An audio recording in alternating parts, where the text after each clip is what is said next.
what role will security standards play in shaping the future of blockchain and DeFi landscapes, especially in the context of compliance as well? That, in different jurisdictions, there are different compliance issues. And what do you think that there is a correlation there? Yeah, I think that standards will play a significant role.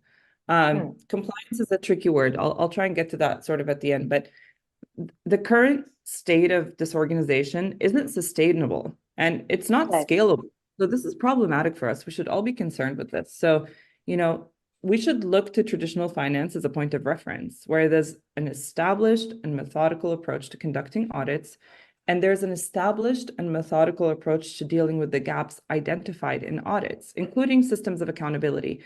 Now, this is where the compliance bit comes into play, where the way you deal with that in traditional finance is through regulation. And this is, the word that really scares everybody in this space, because it usually means, getting in the way of us expanding and doing the work that we're trying to do.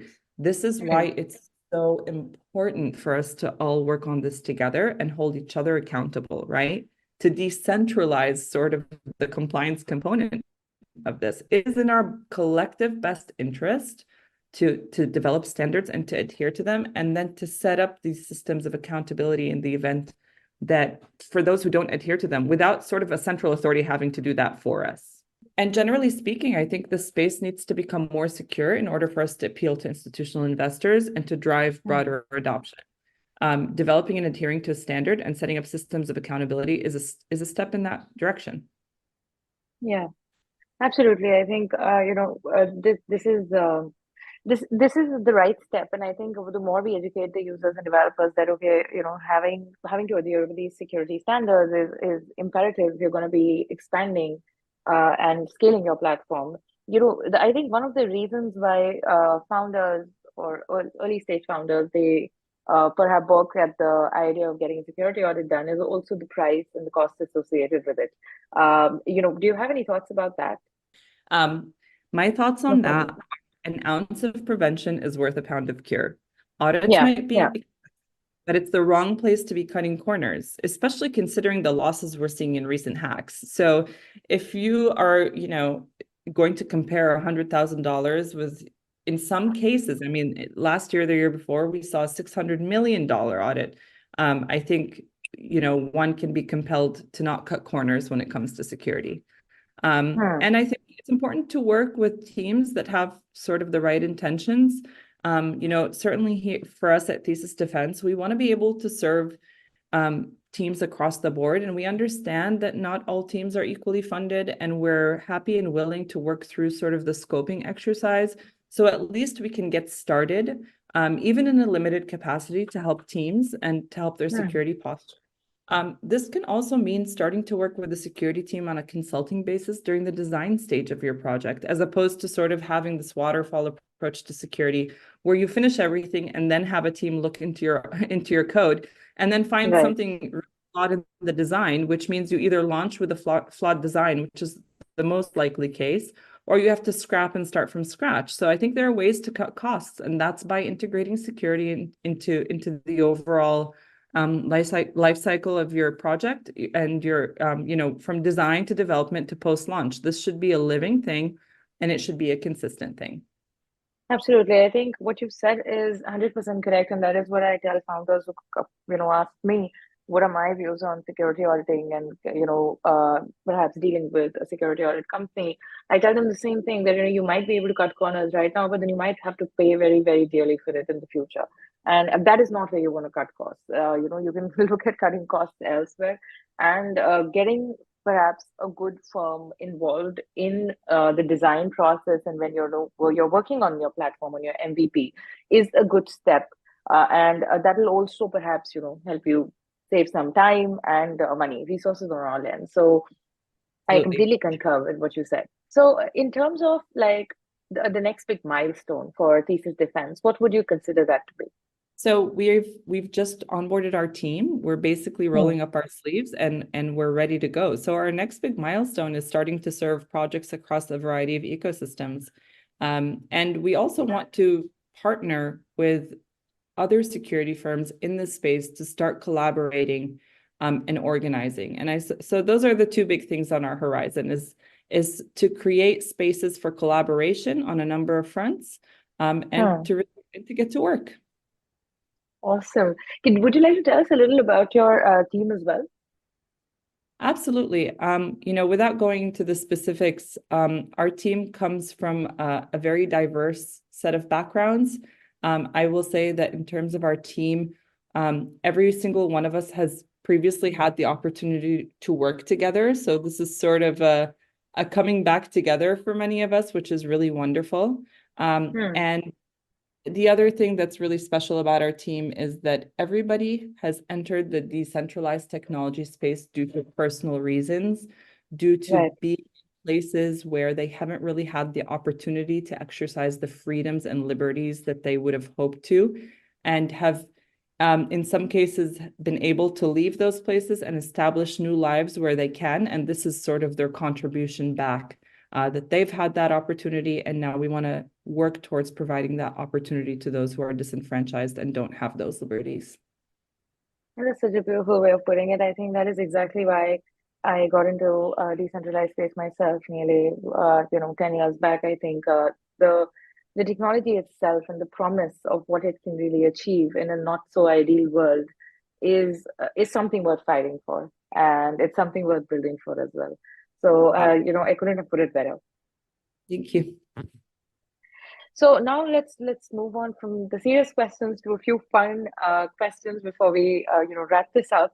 If you could share like perhaps a quirky story from your experience in the crypto world, maybe an unexpected challenge or a memorable audit moment or any sort of an amusing encounter, what would it be?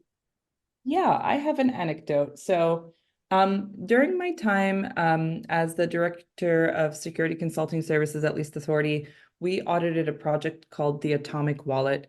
We identified really serious security vulnerabilities in this wallet, which was live. So they had already, launched the project. They were having the audit completed post-launch. We identified very serious vulnerabilities. We, of course, delivered the report. We didn't really get a response. We then, for several weeks, if not months, followed up to make sure that those vulnerabilities were being addressed, to which we were not receiving a response. And we ultimately relied on a policy of responsible disclosure, which is exactly what it's like. We responsibly disclose to the community not what the vulnerabilities are, because that would put users at risk, of course, if we're sort of putting the treasure map out there. But we noted in a public disclosure to the community that we had audited this wallet and that we had found very serious security vulnerabilities, and that those were not remediated by the Atomic Wallet team. Of course, there was sort of a public dialogue back. And then unfortunately, a year later, the Atomic Wallet was hacked for nearly $100 million. Wow. And so, the anecdote is that as a business, that's a really difficult decision to release a responsible disclosure. It puts you in a bit of a precarious position. You'll have customers who'll think that's brave and necessary, and others who'll never want to work with you again, fearing that might be them next time. But this is demonstrative of the values and living the values and wanting decentralized tech to succeed and wanting users to be secure. And so we made that hard decision. And unfortunately, that still didn't compel the team to fix the issues. And, their demise also led to significant losses for users. And we hope that, the community learns from that lesson. And I think that's a note worth sharing. Yeah. No, these are really these are scary stories, right? That there are projects that kind of play with the users' fund by being a little lax. Like, you're dealing your customer facing, you're dealing with user funds, and this is somebody's hard-earned money. And I'm not able to wrap my head around how can you take that responsibility lightly? How can you perhaps not act upon, somebody who's actually well-intentioned and pointing out what is wrong? At times, I feel that there may be, they might be at a disadvantage because they might have a lack of resources, but I don't think that was the case with Atomic Wallet. So, it's just sad when something like this happens. It kind of, as you mentioned earlier, right? It kind of creates a bad experience for the users, obviously, and then it drives out users. when we are actually trying to build for more adoption in this space. Exactly. It's a disadvantage to us all. Anybody who cares Yeah, about the success of this space should be infuriated by that. I mean, there is yeah. the unethical part, which should be infuriating. And then there's the, hey, we're all trying to make this work. And every single time there's a big hack like this, it sets back the entire industry. It's a Hmm. disadvantage to every single participant in the industry. And I think, people should take security more seriously than they do now. And we're seeing the reasons why. Yeah, absolutely. No, so I'd like to share perhaps a small anecdote of my own. So with our startup, it was a group farming and staking protocol called Uniform, and we had gotten the security audit and everything done, but somehow, due to some human error, the admin ownership of one smart contract was changed, and it was to another smart contract which did not know that this particular contract owns it. Like, I won't get into the technicalities, but the thing is that these were not upgradable contracts. And at that point, and there was user funds amounting to nearly $1.5 million that was stuck in that contract, and they still do to this date. That contract is locked, and we are not able to access those funds. But because this was something that we were launching, and this was probably the second or the third cohort or the batch that was, that was live of farming, we actually, as founders, took the onus and responsibility to ensure that all the users got their funds back when they were unstaking. It came from our pocket, but we did that because we wanted to do something, to make sure that the ecosystem doesn't suffer, because that Yeah, would have that's been huge at amazing. that point. Yeah, Yeah, that's and absolutely the right thing to do. And I'm really, really glad to hear that. yeah, it was obviously, we faced the repercussions in terms of our operations, and but as founders, we just had to take that responsibility that we stood Absolutely. up, and now we need to go out and ensure that the users don't have a bad experience, because otherwise, who would have used our product after that? Nobody. Exactly. And Exactly. yeah, so that was just something, and this is some years back, and this is right in the middle, actually at the beginning of the bull cycle. And so yeah, that was an experience that I share a lot with founders, and I just to give them an idea about the kind of responsibility that you're taking on if you're really creating a DeFi application. And if you can't feel that onus, and if you can't feel that responsible, then perhaps you shouldn't be doing that, is my take. I completely agree. And learning from those hard lessons is the right thing, and it's the acceptable thing. When you're not Right. learning from those lessons, I think that's where things become Yeah. particularly problematic. Absolutely. Then post that, obviously, we created like different SOPs and how, the team kind of codes these contracts, and what is going to prod, what is not. But now, then again, I think that was it was a different era. Those contracts were not upgradable. And yeah, if anybody is listening, or if you can help us in retrieving that $1.5 million, I always share this with the hope that somebody perhaps can track this, and we would be a little wiser for our mistakes. Well, we'll definitely keep it in mind, and maybe we can have a more informal discussion about it offline with the Absolutely. team. Yeah, but this is just so that I can. This is something I share in the hope that builders would really take this responsibility. This is users' fund. This is hard-earned money for some people, and it's at times it's their entire net worth that they're putting in, because for whatever reason, maybe perhaps just greed, but you still have that responsibility to make sure that you're doing right by them. You can't Yeah, just wash your hands off just because something went wrong, and say that, okay, now nothing can be done, which is something that we could have done, because this was technically, it wasn't, we made a mistake, but this was a technical error. And it was not a hack or anything. And we could have just said that, okay, it's logged and it's right here, and it is for everybody to see that money is still right there. And yeah, but that is not what we decided to do, because we wanted to make sure that as an ecosystem, Web3 doesn't suffer. absolutely. Yep, that is absolutely the right thing to do. So if you had to perhaps send like a time capsule, okay, to the crypto community, 10 years down the line into the future, what would be the three items that you'll include in it? Well, I think I would send a hardware wallet, probably with some Hmm. legacy tokens, Right. probably Yeah. a great gift. And it would age well. Um, Hmm. and then maybe for a laugh, a printout of some tweets from the current times that probably won't age very well. Yeah. Um, and we talked about sort of memory and forgetting and history repeating itself. I think maybe some top 10 lessons of what not to do in terms of security that might Yeah. still do 10 years down the line. Yeah, absolutely. I think history tends to repeat itself, and only people who sort of don't learn from it are suffering. They tend to suffer again when it does repeat. So yeah, that is a good answer. Okay, so again, before we wrap this up, I would love to know your personal thoughts about which niche in the Web3 space do you think is going to be the front runner in the coming bull run? Oh, I can't answer that question. I, There, I wanted to put you in this spot. it's I'm sorry. I just, we are tech agnostic. Hmm. It's really important that we offer our services to everybody. I definitely don't want to come across as favoring any Biased. Yeah. particular area. I do think that there are areas that will expand, and I think they will serve the ecosystem at large and aren't sort of specific to a single ecosystem. For example, zero knowledge technology. Right. But in terms of, sort of anything else, I try to at least at a professional level, not hold strong opinions in any direction. We're here to serve. We're here to help everybody. We're all a niche, and we'd like to stay sort of objective. Awesome. I tried putting you on the spot, but you managed to give me a great answer for that as well. So, okay, now to my last question, which is something I ask everyone who comes on the show.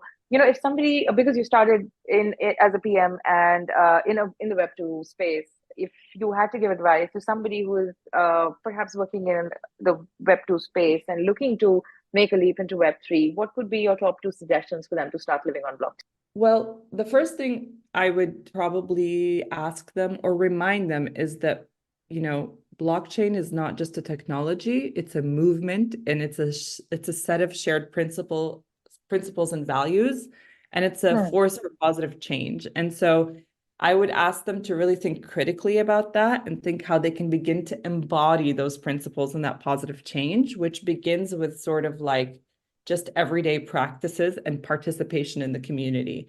So start to read about blockchain, start to participate in blockchain, immerse yourself in that community, start talking to people who have been in this space for a very long time. And first, before taking any additional steps, determine whether there is that value alignment and they're not sort of in it because, oh my gosh, I might get really rich in a very Yeah. short time. Right. Yeah, do it for the right reason. Do it for the right reasons. And then, yeah, and then my suggestions would be to start networking and talking to people and seeing where they could contribute. I would encourage them to push their own personal boundaries further to see how they can contribute to driving decentralization, to foster inclusion, to uphold these principles that we all hold so dear in this space. I think, like anything in life, opportunities are facilitated really by people more than by experience and a resume. And I think it's really important to become involved in the community. And once you become involved in a community and you contribute to that community, that opportunities do just make themselves available. So Yeah. not very concrete suggestions and maybe not very tangible suggestions, but I do think it's sort of ambiguous and everybody's journey looks a little bit different. But I think the journey is driven by those shared values. And I think those journeys are driven by participation and collaboration. Absolutely. I think it is, it's very important that you are aligned with the vision and the thought process that this sector perhaps has. And collaboration and just sort of reaching out. I think those are, key elements. I always add that if you are somebody who's looking to get into Web3, do it for the right reasons, obviously, and also be open to unlearning a lot of things that, you might have learned a lot of notions, but in Web3, everything is very, very dynamic, and you'll have to be open to perhaps unlearning a few things before you can really move forward and grow in this space. Absolutely. I couldn't agree with you more. Awesome. Thank you so much, Hind, for taking out the time to speak to me today. Before we wrap this up, any past parting thoughts? It's my pleasure. Thank you for having me. And that's it. Thank you so much. Thank you.